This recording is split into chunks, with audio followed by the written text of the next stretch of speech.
Hey, I'm Steve DiOrio. I'm the Executive Director of the Revenue Enablement Institute. Today, I'd like to talk with Jeff McKittrick. Jeff is our Managing Director of Digital Sales Platforms. And I particularly want to talk to him about research that we've done on virtual selling and the findings of our remote sales productivity study. Jeff, how are you doing? Doing great, Steve. How about you? Great. Jeff, I really want to hear what you have to say and what you've learned. To set the stage for the audience, I want to share a little bit about what we learned in this study. Basically, the coronavirus has displaced sales teams based on work-at-home rules that are now extending into 2021, and in many organizations, 50 are becoming permanent. The net result is sales productivity has dropped 20% as sales organizations struggle with learning how to sell remotely. With all this disruptions, organizations that we talk to are feeling pressure to do two things. One, train old school face-to-face sellers in new school remote selling tactics. That means new playbooks, new tools, new strategies, new skills. Second, they want to train faster to move at the speed of the market and adapt to the faster operating cadence of remote selling. So Jeff, the first obvious question is, how was all in your dozens of conversations with sales leaders in the last couple weeks, how are these leaders going to do all this training when face-to-face training is off the table and when budgets for travel, training, and sales support are being cut? It's a great point, Stephen. In fact, here's some of the data that we share about what's going on. It's probably no surprise business travel has fallen off a cliff, if not completely. And of course, to your point, the training has also had budget cuts. So a couple of things that we observe. One, training is going to happen virtually. We know that, or maybe not at all, right? Training may not be a focus for a lot of folks. It may be one of the first things they put pause on.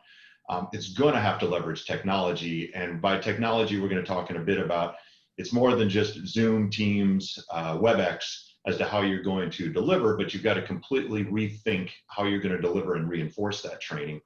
And it's going to have to do more with less. As we see the training budget cut, often, through my connections through Sales Enablement Society and in talking to these sales leaders, unfortunately, hard realities are being taken that either they're cutting the budgets for the content, but in some cases, even laying off entire departments and reducing sales enablement staff, sales support staff as well. So it's going to have to be a more with less and rethinking how it's delivered. Wow. The other problem we learned is that when we interviewed sales teams, they're struggling with remote training. In particular, they're not very good at coaching and doing product demos remotely. In fact, they rank last here. That's right. It's a totally different world for teams that are used to traveling together, sitting in customer lobbies, sharing a rental car, breakfasts at the hotel before the meeting, and all the other things that go along. It's not a natural behavior, and in today's world of back-to-back meetings, everything being virtual, plus juggling homeschooling or the other challenges of working from home, it's not a priority, and the sales teams aren't doing, and the management aren't doing a lot of that coaching and guidance. Right? It needs to be done as a priority. And then secondly, we're used to doing product demonstrations, often, hardware demonstrations in particular, are things that you do on site, right? You read the room, you react to the customer. It's an entirely different way now to, how are you going to do an effective demo and how are you going to differentiate yourself versus all the other vendors that you compete or are trying to get mind share with the customers.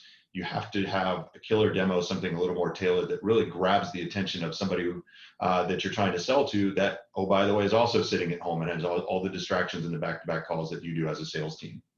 Wow. Well, another disturbing finding from the study I'd love you to talk about is not only are they bad at coaching and virtual ride-alongs, but they're admitting that they're not able to leverage AI and advanced analytics to improve accountability and reinforce training, which I know are so important. What are you hearing here? Yeah, even before we get to AI and the advanced analytics, just having the basics of the reporting together, right, is something that a lot of companies struggle on. Is how do they understand the seller effectiveness really, right? A lot of that is gut or in the ride-alongs that you're actually going along with it or looking at quota performance. But how are we really going to use data and start to look at machine learning and AI that starts to predict what's really going on when you're not face to face or walking by the sales desk or in the sales office with folks. So there's a big difference there. And, it's how do we show up and how do you measure that effectiveness now? So it's really transformed it, but a lot of companies have not taken that leap to actually either one, investing or making it cohesive so that a sales leader could use it. And two, they haven't built in the reinforcement and the leadership culture that actually expects that. So one, it's around the seller behavior, but two, have they worked together with marketing and the other systems that effectively show us what is this buyer intent? Often these data sets that would drive these types of that would inform these kind of decisions are sitting in different silos, different functions. And, it's a challenge that organizations haven't necessarily connected the dots so that you get the full picture of what's going on. Wow, Jeff. So lots of headwinds here. I got to ask the question, how are sales organizations adapting? How are reps adapting? And specifically, how can technology help? Well, of course, technology could certainly be a big part of that. And it's great. You'll see this piece of data here that really says, how could we better? The survey pointed out for us, I'd love to have better visibility in my sales activity. And hopefully that doesn't mean I want my sales rep to spend a lot of time manually banging out a lot of information, putting it into a CRM, and then somebody having to go try and run a report. But how do I capture all the types of things that go on? How many meetings are being scheduled? What actually took place in the meetings? Are people advancing a deal? Or are they just having a nice to have chat with a customer? Are they focusing on the right things? And that goes along with how do we tell that the buyers are actually responding to what we're doing? The forecast accuracy, and then the pipeline health. So the traditional things you do to measure a sales team, but now more than ever, the technology is critical to that, and also connecting together what you see. So getting a holistic picture of what's going on, not just your traditional pipeline review and forecast and what's in commit and what's in upside, but how do you get new signals around what's going on that, because you're not traveling with your sales teams or necessarily sitting in those sales calls. But Jeff, obvious question, isn't a lot of this technology already in place? I mean, don't people have LMSs, sales enablement, sales AI in place? They do, Steve, and that's a really interesting point. But to what I said earlier, people own a lot of this stuff. What they haven't necessarily done is connect, how it comes together in the whole holistic system, and how it is used for not only how do I train, how do I coach, how do I use all the tools that are surrounded around a sales motion or a buyer cycle that's going on. How do I measure all of that in a holistic picture? How do I reinforce and change behavior and coach back off of that? So imagine a learning, typically a sales enablement function or a learning and development team owns the LMS. Are they traditionally incented for, how does that translate all the way down to, does the salesperson apply the techniques or the content that's been applied and actually used it in seller meetings? And has a sales manager actually watched how that was actually used and coached and reinforced, like, hey, this sales rep isn't particularly on message. They need to go back and do some more training or leverage some of that. So it's disconnected frequently. Different teams have different metrics and how they're looking. So to really be effective with this, you have to look at it holistically and say, it's not just about the skills that you want. The skills even have to reinforce, what are the tools, the content, the next best plays? How do you use that in the context of a sales cycle? How do you then see what are the sellers doing with it? How well is the market responding and your customers responding? Is it actually helping deals move faster? Are you doing better against competitors, et cetera? And then how does all of that get retrained back in and closing the loop to what's the next best thing to train and reinforce for the sales reps? Jeff, when you present it like this, it's brutal common sense, particularly this process. Why is it so hard to connect these dots in an organization? And specifically, who owns this process that you've outlined here? That's probably the $64,000 question, if you will, Stephen. Who owns it is often either nobody owns it or multiple people own it. Therefore, there's not a focus on this to bring it all together. You could say this is a sales ops problem. You could say this is a sales enablement problem. Sometimes those are in the same function. Some of this is content is delivered by a marketing team.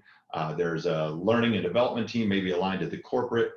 There's of course a lot of stuff that goes to all of the systems. So it really requires taking a bigger, more senior level leadership view at this to say, how do you align everybody around common metrics, common understanding of what needs to be done, and how do you get this visibility into it? So it is absolutely a culture and a leadership shift to take the tools that you probably already own and bring them together in a way that delivers on this. Wow. So, this is incredibly simple at 20,000 feet. What I'm taking away from this is by integrating, knowledge and skill development with sales enablement, with AI and accountability, I can achieve 6 things. Reinforcement in the context of day-to-day selling activities and actual sales.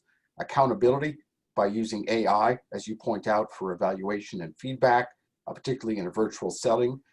You can execute virtual role plays that allow reps to practice and get feedback quickly and remotely. You've also then closing the loop with accountability measures that link adoption, training, application to actual performance measurement. Sales managers have visibility to all the adoption and behavior here. And this appears to be very scalable in terms of fitting into the day-to-day workflow, sales processes, and leverages, most importantly, existing sales enablement assets and technologies that are sitting around. Where can people learn more about this? Yeah, Stephen. So one, we've got a link for you to get the report, get the very detailed information of all the rest of the sentiment of what's going on with sales leaders, as well as our recommendations around this. Many of the graphics you saw here are in that. Or two, just reach out to us as the Revenue Enablement Institute, rei.com, and we'd be happy to come and advise. We've got an expert faculty that has lots of depth, lots of experience in actually implementing these, practitioners as well as thought leaders in this area. We'd love to work with you and help solve some of these problems that folks are facing in this challenging times. Thanks so much, Jeff.